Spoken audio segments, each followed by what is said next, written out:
Students, ये है हमारी एक्सटेंडेड लर्निंग एक्टिविटीज़ जो सेकंड चैप्टर की हैं। जब भी आप बच्चे पढ़ना चाहते हैं, कई बार आपका मन करता है कि ये एक्स्ट्रा में क्या दिया हुआ है हम इसे पढ़ें, या फिर जो प्राइवेट जॉब्स की या किसी भी जॉब की तैयारी कर रहे हैं उनके लिए ये बहुत ज़्यादा ज़रूरी है, क्योंकि कहते हैं एनसीईआरटी का कोई भी शब्द नहीं छोड़ना चाहिए, क्योंकि हर एक क्वेश्चन जो होता है टीचर ग्रेड का, टीचिंग का, वो इन्हीं के ऊपर बेस्ड होता है। ठीक है, तो चलिए शुरू करते हैं कि एक्सटेंडेड एक्टिविटीज़ में हमें फर्स्ट दिया हुआ है कि आपको एक विज़िट करना है डॉक्टर के पास और आपको पता लगाना है पहली बात क्या, क्योंकि इसमें दिया हुआ है कि under what condition does a patient need to be on a drip of glucose. कौन सी कंडीशंस होती हैं जब पेशेंट को ग्लूकोज देते हैं। दूसरा आपको पता करना है till when does patient need to be given glucose, कब तक पेशेंट को ग्लूकोज देनी है। तीसरा how does glucose help a patient to recover, किस तरह से ग्लूकोज पेशेंट को रिकवर करने में हेल्प करती है। चलिए फर्स्ट क्वेश्चन को देखते हैं कि ग्लूकोज कब देनी चाहिए। ग्लूकोज क्या है, पहले कि ग्लूकोज मिक्स हो जाती है ब्लड में इंस्टेंटेनियसली, ठीक है, बहुत जल्दी से, और ये सोल्यूबल फॉर्म होती है।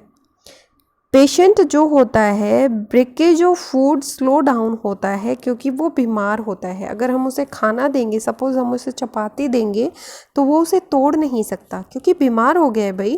बीमार में और नॉर्मल में कुछ तो फ़र्क होगा, तो वो जो खाना हम उसे खिलाएंगे वो डाइजेस्ट नहीं कर सकता है, वो हो सकता है वोमिटिंग कर दे या उसे खाया ही नहीं जाए।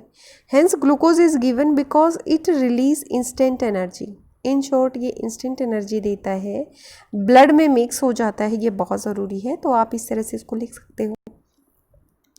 Till when does the patient need to be given glucose, कब तक देना चाहिए।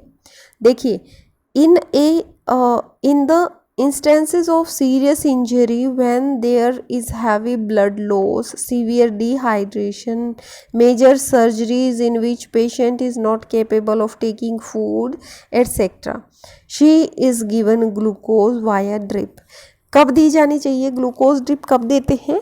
देखिए, इसमें बताया हुआ है कि अगर ऐसी चोट लग जाए जिसमें हैवी ब्लड लॉस हो जाए या फिर सीवियर डिहाइड्रेशन हो जाती है, सपोज कोई ऐसी घटना घट जाए जहाँ पे पानी ना मिले बंदे को, या फिर ऐसा हो जाए कि बहुत ज़्यादा एक्सेस में काम कर लेते हैं लोग गर्मियों में और अपना ख्याल नहीं रखते, लगे रहते हैं चलो काम ख़त्म करें, लेकिन वो साथ साथ में अपने आप को भी ख़त्म कर लेते हैं। जैसे मम्मियाँ होती हैं, पानी नहीं पीती, सबको पिलाती रहती हैं, है ना। तो आई रिक्वेस्ट आपकी मदर्स जो हैं काम कर रही होती हैं, तो बीच बीच में आप उन्हें पानी देते रहें। तो जो सीवियर डिहाइड्रेशन होती है या सर्जरी होती हैं किसी की, जो मेजर सर्जरीज होती हैं, जो सॉलिड फूड को जो डाइजेस्ट नहीं कर सकते, उनको क्या होता है, ड्रिप देनी चाहिए, ग्लूकोज ड्रिप देनी चाहिए। अब ग्लूकोज क्या करती है, रिकवर करती है उसको डिहाइड्रेशन से भी, है ना। ग्लूकोज में मैक्सिमम पानी होता है, ग्लूकोज होता है।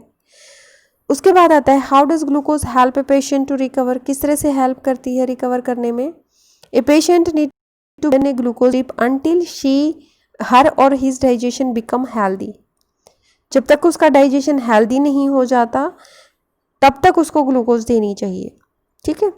इन शॉर्ट यही था, जब वो फूड को डाइजेस्ट करने लग जाए तब उसे छोड़ देना चाहिए, ड्रिप को निकाल देना चाहिए।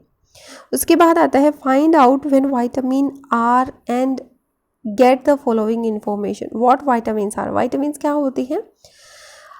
विटामिन्स हमारी डाइट का इम्पोर्टेंट पार्ट है, ठीक है। और ये विटामिन्स ज़रूरी क्यों हैं, क्योंकि विटामिन्स कैन कॉज, अगर डेफिशिएंसी हो जाती है तो ये डिजीज़ पैदा करती हैं। हर एक विटामिन की अपनी एक डिजीज़ है, अपनी रिस्पेक्टिव डिजीज़ को ये पैदा करती है। Vitamin are also an important component of our diet, ये हमारे खाने का बहुत ज़्यादा ज़रूरी पार्ट है, ठीक है। जैसे विटामिन ए है, हमारी आईज़ के लिए अच्छा है, बालों के लिए अच्छा है, इस तरह से। तो हर एक विटामिन का अपना काम होता है। ब्लड क्लॉटिंग में विटामिन के हेल्प करता है। Fruit and vegetables should be eaten, देखिए which fruit and vegetable should be eaten regularly, कौन से फ्रूट्स को खाना चाहिए, वेजिटेबल्स को खाना चाहिए। ये कह रहा है कि फ्रूट और वेजिटेबल्स को रेगुलरली खाना चाहिए ताकि हमें विटामिन्स मिल सकें, because vitamins are not prepared inside our body. हमारा शरीर जो है वो विटामिन्स को प्रिपेयर नहीं कर सकता। We can get vitamin from external source, हम एक्सटर्नल सोर्स से ही विटामिन्स को ले सकते हैं। तो हमें हर एक फ्रूट को, हर एक वेजिटेबल को खाना चाहिए। ऐसा नहीं है कि हमें अपने बाल अच्छे रखने हैं इसलिए हम वो विटामिन लेंगे, है ना, आंखें रखनी है इसलिए खाएंगे कुछ भी, गाजर है जैसे, ऐसा नहीं होना चाहिए। हमें हर एक विटामिन को लेने के लिए वेजिटेबल्स को खाना चाहिए। ठीक है, इस चैप्टर में हमारे ये जो 2 चैप्टर हैं हो चुके हैं, और आगे के चैप्टर भी मैं कवर करने की कोशिश करूँगी क्योंकि बहुत सारा काम होता है और बहुत सारे बच्चे बीच में रिक्वेस्ट डालते हैं कि हमें इस चैप्टर में चाहिए, तो मैं उनके लिए भी काम करने लग जाती हूँ। Thank you for watching, thank you for your cooperation.